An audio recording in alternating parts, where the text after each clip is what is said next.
2차 대전 무렵 히틀러와 맞서 싸웠던 보네퍼 목사가 순교하기 전에 감옥에서 남겼던 유명한 시가 있습니다. 이 시는 나는 누구인가 하는 물음으로 시작해서 내가 누구이든 나를 아는 이는 오직 당신뿐, 나는 당신의 것입니다. 오 하나님 하는 말로 끝을 맺습니다. 그러니까 사람들이 이 보네퍼 목사를 볼 때 모진 고문, 이 나치의 회유와 협박을 이겨내는 그런 모습이 마치 승리자 같고 대단하게 보인다고 하지만 사실 나는 작은 고통에도 두려워 떠는 약한 존재일 뿐이며 진정한 나의 모습은 하나님만이 아신다는 그런 고백이 담긴 시입니다. 이 시를 보면 우리는 고통에 있을 때 두 가지를 생각하게 된다는 것을 알 수 있습니다. 첫째는 지금 고통 속에 있는 자기 자신에 대한 의식입니다. 내가 아프다는 것, 또 이 고통 속에서 내가 절망스럽고 괴롭고 힘들다는 자기 자신에 대한 의식입니다. 둘째는 하나님에 대한 의식입니다. 하나님을 찾게 됩니다. 하나님은 어디에 계시는가? 하나님은 언제쯤 나를 도와주시려는가? 고통 속에서 우리는 고통 속에 있는 자기 자신에 대한 의식과 또 우리를 구원해 주실 하나님에 대한 의식을 가지게 되는 것입니다. 우리는 현재에 힘든 현재 상황에 처한 나만 인식할 뿐이지만 하나님은 우리의 미래까지도 알고 계십니다. 그래서 우리는 나의 미래에 대해서 하나님께 기도해야 합니다. 특별히 이 코로나 시대를 살면서 앞으로 우리가 어떻게 될 것인지 우리 자신뿐만 아니라 교회와 이 세계의 미래를 우리는 하나님께 맡길 수밖에 없습니다. 그래서 고통 속에서도 우리가 할 수 있는 것은 우리의 미래를 하나님께 맡기고 기도하는 것입니다. 고통 속에서도 낙심하지 말고 기도할 때 우리는 하나님의 구원을 경험할 수 있습니다. 고통 속에서도 기도할 수 있는 것은 하나님의 은혜를 구하는 일뿐만 아니라 자기 스스로를 치유할 수 있습니다.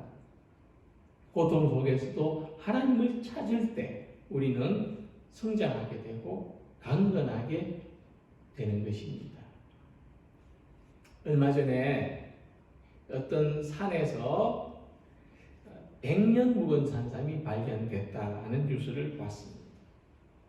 도대체 이 약초는 100년 동안이나 어디서 어떻게 자라났을까 궁금해서 찾아보니까 사람의 손길이 잘 닿지 않는 곳에서 자라났다고 합니다. 심지어 이 산삼이 병을 앓았던 흔적도 있었답니다. 근데 이 산삼이 병을 앓으면 스스로를 치료하기 위해서 몇 년 동안은 싹을 틔우지 않고 잠을 잔다고 합니다. 그런 흔적도 발견됐다고 합니다. 이 생명이 참 신비하고 놀랍습니다. 근데 만약 이 약초가 사람이 자주 다니는 등산로 곁에 있었다면 과연 100년 동안이나 살아남을 수 있었을까? 만약 그 산삼이 스스로를 치료하지 않았다면 어떻게 귀한 약초로 자라날 수 있었을까? 사람도 마찬가지입니다. 우리들에게는 홀로 성장하는 시간이 필요합니다. 우리들에게는 스스로를 치료할 수 있는 시간도 필요합니다. 홀로 성장하는 시간, 스스로를 치료하는 시간, 고통 속에서도 기도할 때 우리는 성장하고 스스로를 치료할 수 있는 힘을 얻는 것입니다. 함께 읽은 말씀은 어느 시인의 기도인데, 이 솔로몬과 같은 시대를 살았던 에스라 사람 헤만의 시로 알려져 있습니다. 그런데 이 시는 마할랏란롯이라는 표제를 가지고 있습니다. 이 성경의 이 뜻을 살펴보면 병의 노래라는 해설이 있습니다. 그는 병을 앓는 중에 이 노래를, 이 시를 썼다는 것입니다. 그래서 이 시를 보면 병을 앓는 사람의 그 내적인 고통이 잘 묘사되어 있습니다. 자신의 고통을 하나님께 의지하는, 고통 속에서도 구원의 하나님을 향하여 기도하는 그의 간절한 믿음을 발견할 수 있습니다. 이처럼 우리들도 이 시대의 고통을 두고 우리 자신의 삶의 고통을 가지고 하나님께 기도해야 할 것입니다. 우리의 겪는 모든 고통을 하나님이 해결해 줄 수 있다는 믿음을 가져야 할 것입니다. 이 시인의 기도를 통해서 힘과 위로를 얻고 오늘의 이 고통의 상황을 하나님을 향하여 기도하는 자기 성장의 시간, 자기 치유의 시간을 가지는 우리 성도님들이 되시기를 희망합니다. 촛불이 언제 가장 귀하냐? 촛불이 꺼져갈 때 가장 귀하다고 합니다. 그때 이 빛이 소중하다는 것을 발견하게 되는 것이죠.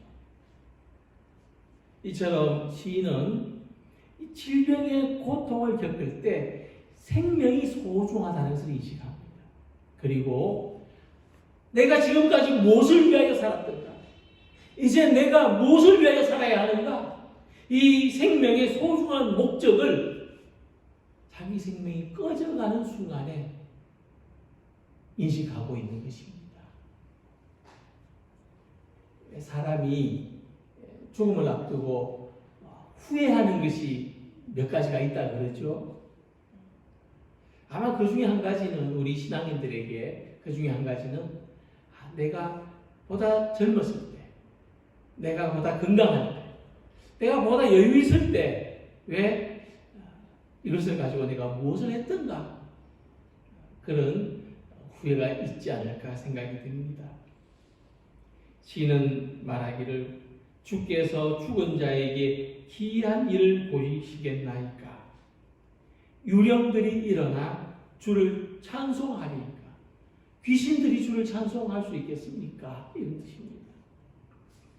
그러니까 죽은 존재는 하나님을 찬양할 수 없고 오직 살아있는 사람들만이 하나님을 찬송할 수 있다고 했습니다.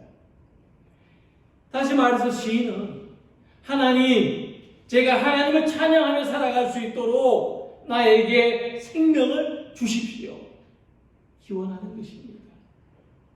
살아가는 동안 하나님을 찬양하는 것이 얼마나 소중한 것인지 생명이 꺼져가는 순간에 깨달았습니다. 무엇보다도 하나님을 찬양하고 하나님을 즐거워하는 것이 얼마나 복된 일인가를 그는 깨달았습니다. 하지만 지금 생명을 가지고 있는 사람들 가운데 자기 삶의 소중한 목적이 하나님을 찬양하는 일이라는 것을 알고 있는 사람이 얼마나 되겠습니까? 생명이 있는 동안에 우리는 무엇을 추구합니까? 사람들은 자기가 한 일들을 찬양합니다. 자랑합니다. 막 보여주고 여러 사람들한테 좋아요, 좋아요 반응을 기대합니다. 생명인 동안에 우리는 자기 만족을 위하는 것에 살아가고 있습니다. 하지만 이 시인과 같이 자신의 생명을 스스로 보장할 수 없을 때, 자기 생명이 얼마나 지속될 것인지를 알 수 없을 때 비로소 내 삶의 목적은 하나님을 찬양하는 것입니다. 그것이 나에게 가장 귀하고 소중한 일이라는 것을 깨닫게 되는 것입니다. 창세기에서 하나님이 천지를 창조하시고 생명을 창조하신 후에 보시기에 좋았더라고 했습니다. 항상 하나님이 그 역사를 마치신 후에는 보시기에 좋았더라. 후렴구처럼 나타납니다. 하나님이 큰 바다 짐승들과 물에서 번성하여 움직이는 모든 생물을 그 종류대로, 날개 있는 모든 새를 그 종류대로 창조하시니 하나님이 보시기에 좋았더라. 하나님이 보시기에 좋았더라는 이 말씀을 원시 예배라고 합니다. 가장 원시적인 예배. 형식도 없고 순서도 없지만 하나님이 보시기에 좋은 그 상태, 그 모습이 가장 근원적인 예배의 핵심이라는 겁니다. 이처럼 우리가 우리 삶의 소중함을 알고 지금의 생명을 하나님의 선물로 받아들일 때 우리는 하나님을 찬양하고 하나님이 기뻐하시는 삶을 생각하면서 살아갈 수 있고 우리의 삶이 예배가 되는 것이죠.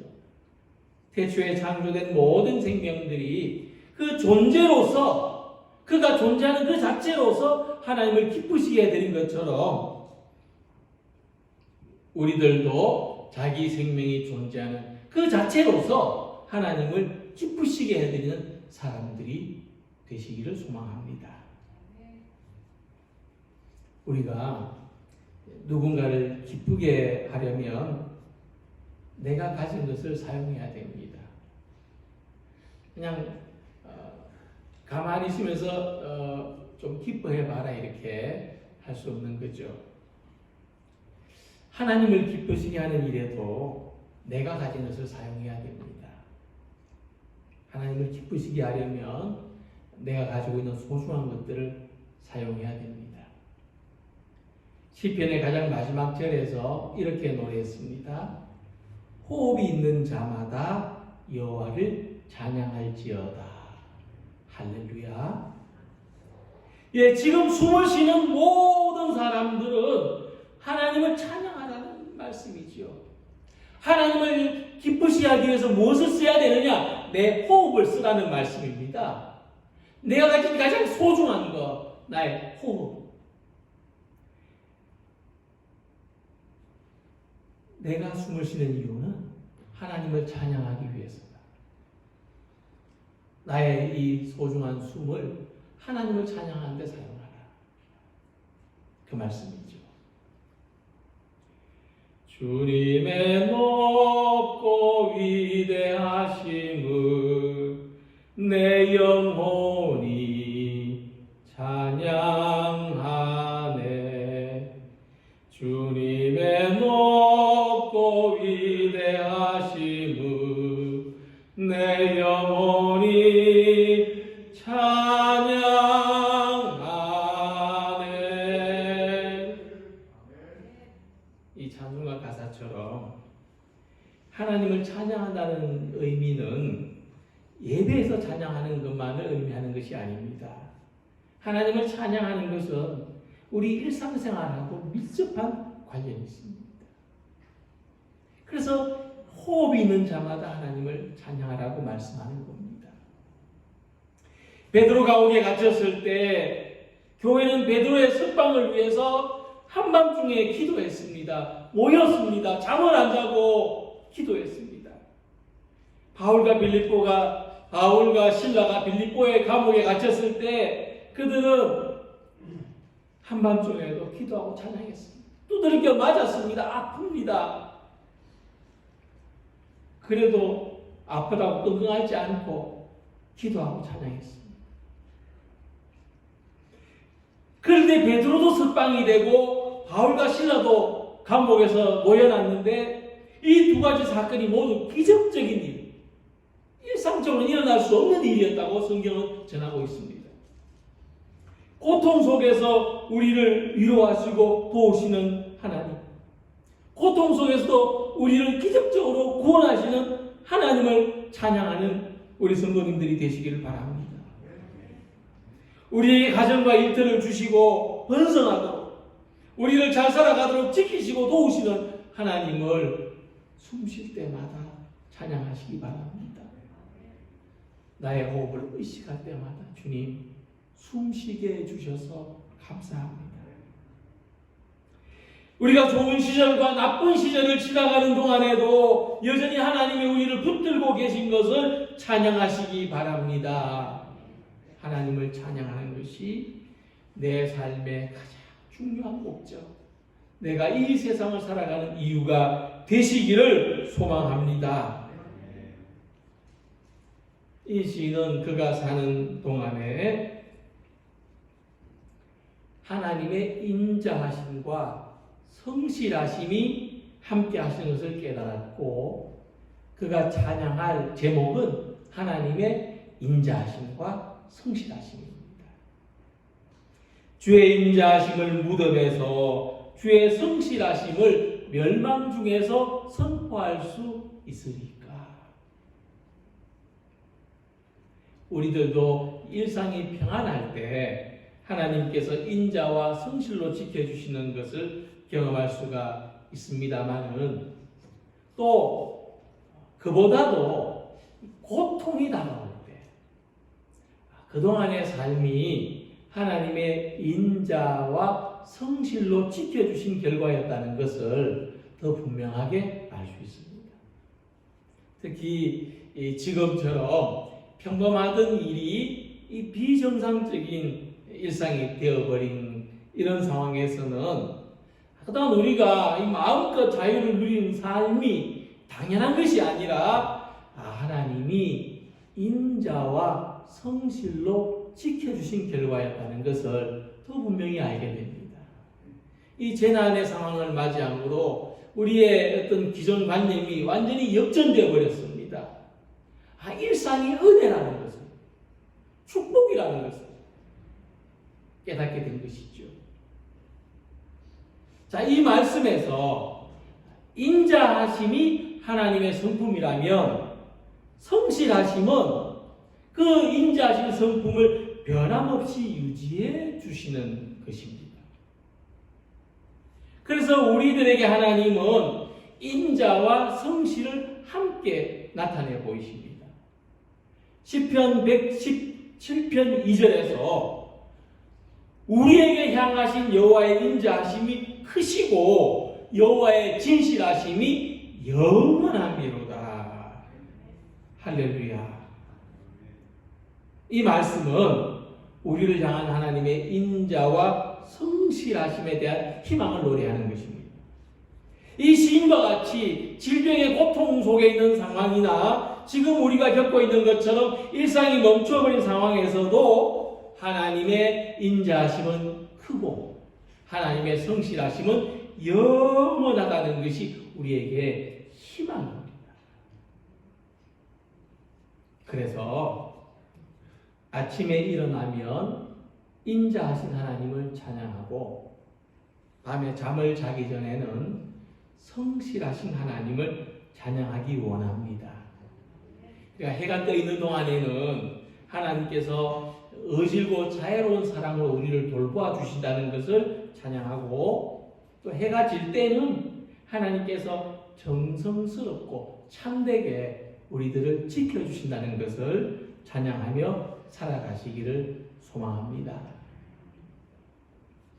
그래서 우리가 희망은 하나님께서 우리들을 낮에는 돌보시고 밤에는 지켜주시기를 바라는 것이 우리의 희망입니다.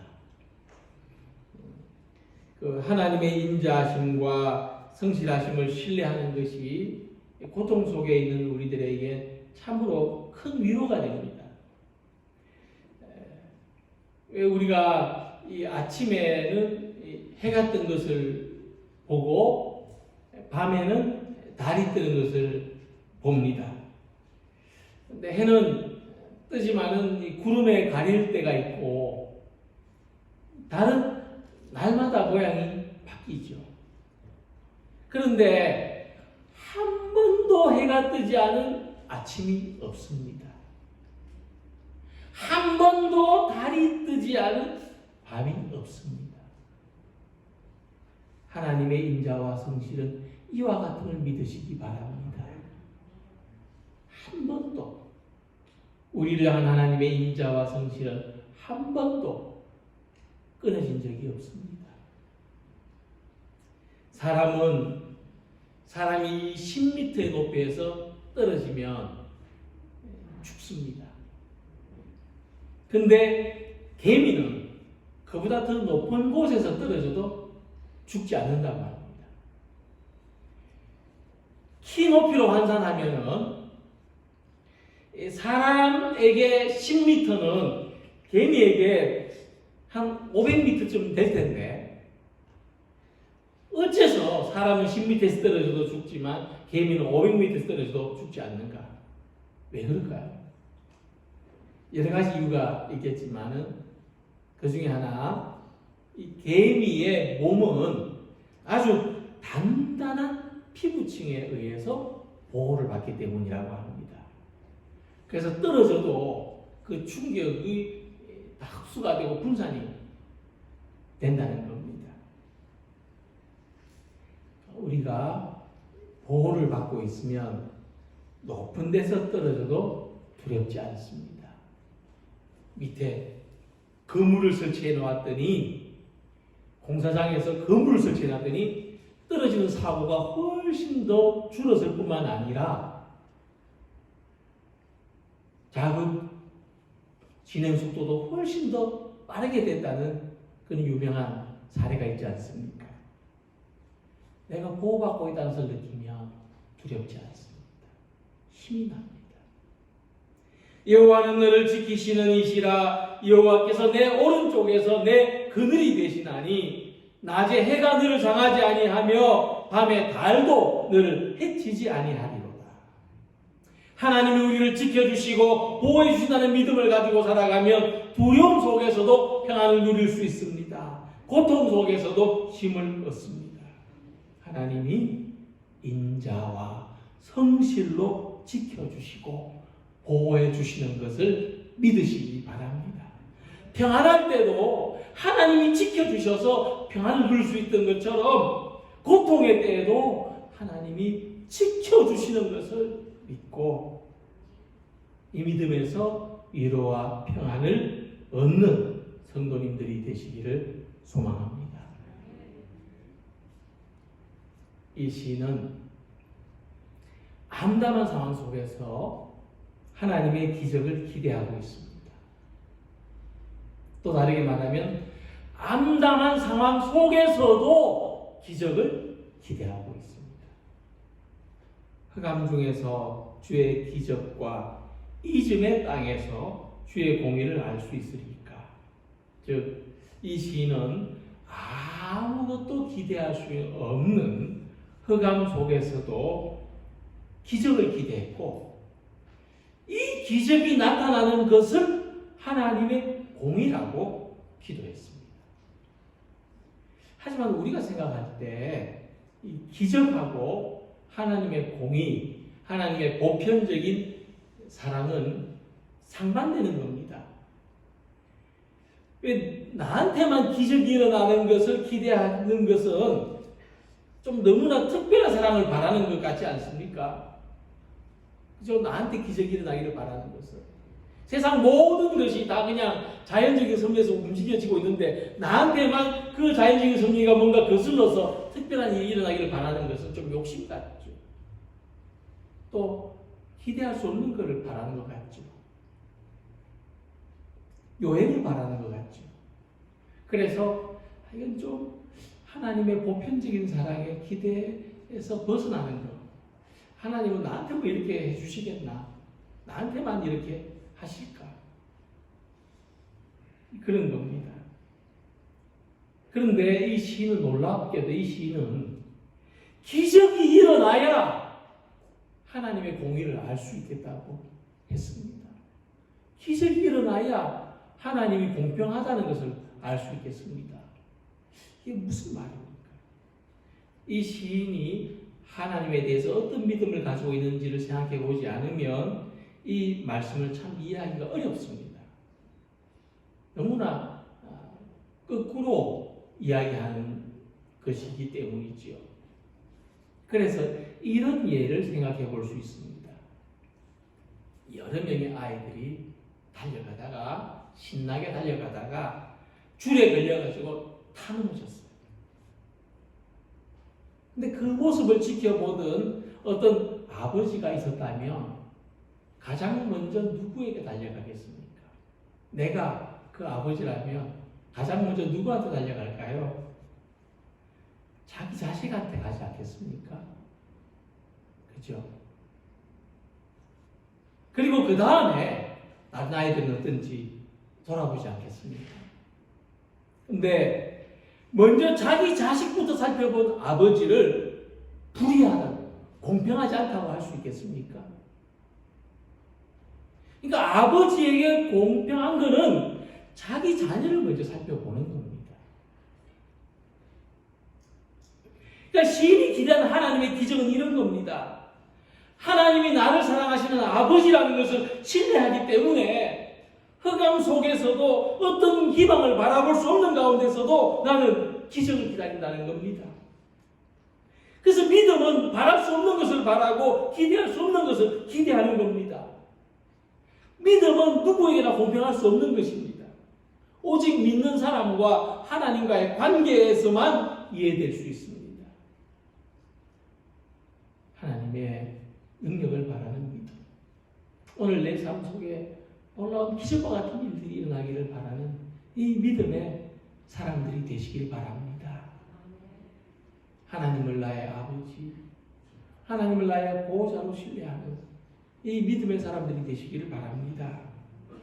그래서 우리는 흑암 가운데서도 하나님의 기적을 바랄 수 있습니다.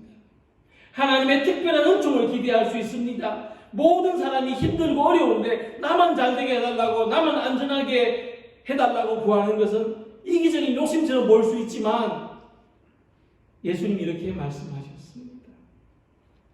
너희 중에 누가 아들이 떡을 달라 하는데 돌을 주며 생선을 달라 하는데 뱀을 줄 사람이 있겠느냐? 너희가 악한 자라도 좋은 것으로 자식에게 줄 줄 알거든. 하물며 하늘에 계신 너희 아버지께서 구하는 자에게 좋은 것으로 주시지 않겠느냐? 자기 자식에게 좋은 것을 주고 싶은 아버지, 고통받는 사람에게, 고통받는 자녀에게 기적을 베풀어 주고 싶은 아버지, 자식에게 사랑을 주고자 하는 좋으신 아버지가 하나님이십니다. 그것이 하나님의 공의라고 하는 것입니다. 그러므로 하나님의 공의는 우리 믿는 우리들의 편에서는 은혜요, 사랑이요, 특별한 편애라고 할 수 있는 것입니다.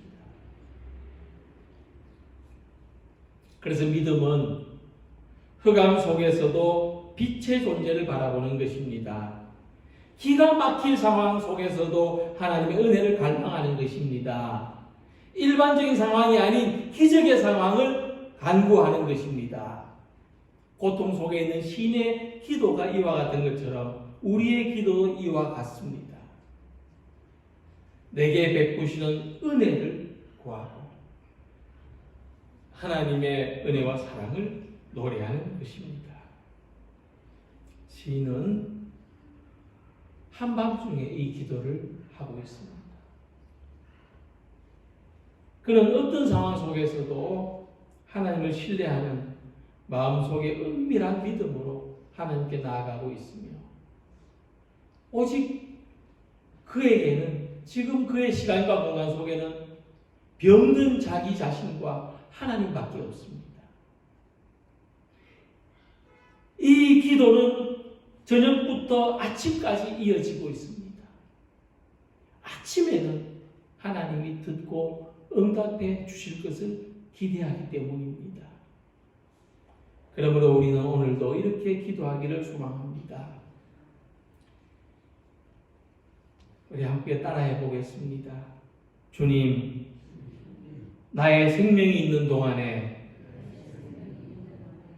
하나님을 찬양하게 하소서. 나의 호흡조차도 하나님을 찬양하는 일이 되게 하소서. 주님, 낮에는 인자하심으로 밤에는 성실하심으로 지켜주소서. 주님, 나의 삶에 기적과 같은 일을 베풀어 참으로 나를 사랑하시는 하나님을 발견하게 하옵소서. 흑암 속에서도 좋은 것을 주시는 하나님 아버지를 바라보게 하옵소서.